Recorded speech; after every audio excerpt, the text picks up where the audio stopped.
I'm John Hanna for citytv.net here in New York City, and we have Greg Womack, president of Womack Investment Advisors, joining us from Edmond, Oklahoma. Good afternoon, Greg.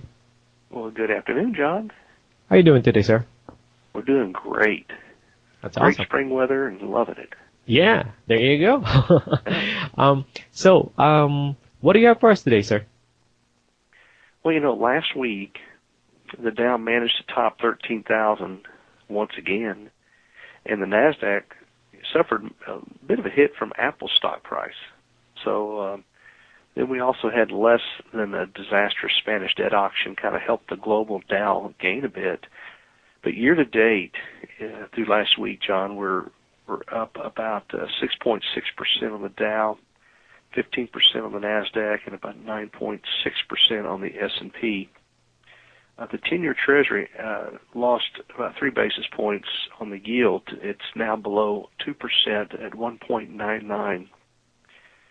So here again, we've had a little bit of the Europe situation's kind of creeping back in, mainly with Spain kind of coming to the forefront. A little bit more on that later, but as we speak today, April the 23rd, around 12:30 Eastern Time, we have the Dow and most of the major indexes down about 1 to 1.4%, and a lot of just concerns, I guess, of the economy slowing some, but also European situation, and also news about Walmart and possible issues going down with them in Mexico. But really, we kind of take a look at the headlines last week, John. Manufacturers in the New York area reported substantial weakening this month. And, though any number above zero is considered positive, the Federal Reserve's Empire State Survey fell to 6.56 compared to 20.21 in March. So really hurt by disappointing numbers for shipments and unfilled orders. Also, the Philadelphia Fed Manufacturing Survey also declined for the first time in 5 months from 8.5 to 8.5 from 12.5. So pretty significant, slowdown and weakening in the manufacturing sector. We look at March retail sales; they were up 0.8% according to the Commerce Department. That put them about 6.5% higher than the previous March. Housing starts slid 5.8% in March, but if you look at year over year, 10.3% higher still.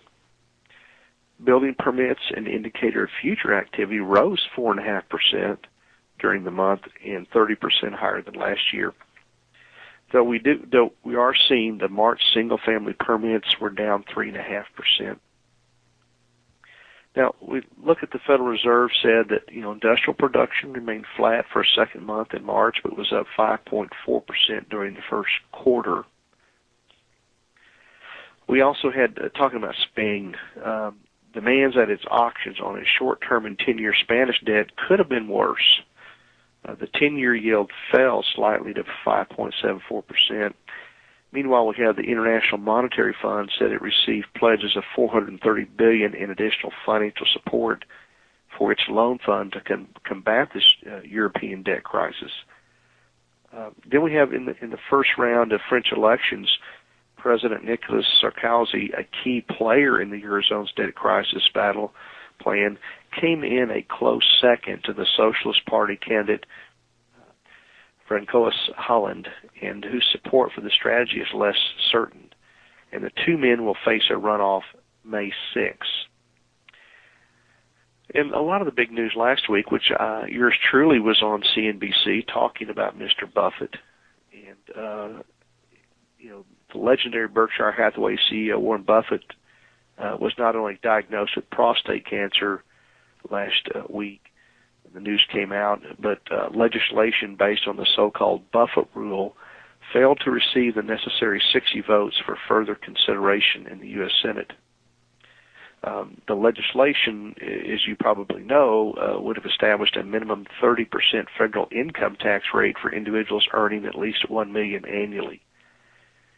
And this rejection will probably provide both parties with plenty of ammunition for the upcoming electoral shooting match.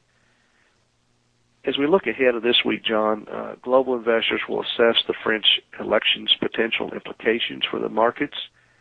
And we have several tech and consumer bellwether companies report earnings. Then we'll also take a look at the Federal Open Market Committee's Wednesday announcement is next to last before Operation Twist is scheduled to expire. And then we have the first report on Q1 economic growth will suggest how well the first quarter equity rallies reflects the economy as a whole. So Federal Open Market Committee announcement forecasts and durable good orders on the 25th. We've got weekly new unemployment claims on the 26th, and the initial gross domestic product estimate on the 27th. Alrighty. There you go. That's Greg Womack, president of Womack Investment Advisors, joining us from Edmond, Oklahoma. And I'm John Hanna for CityTV.net.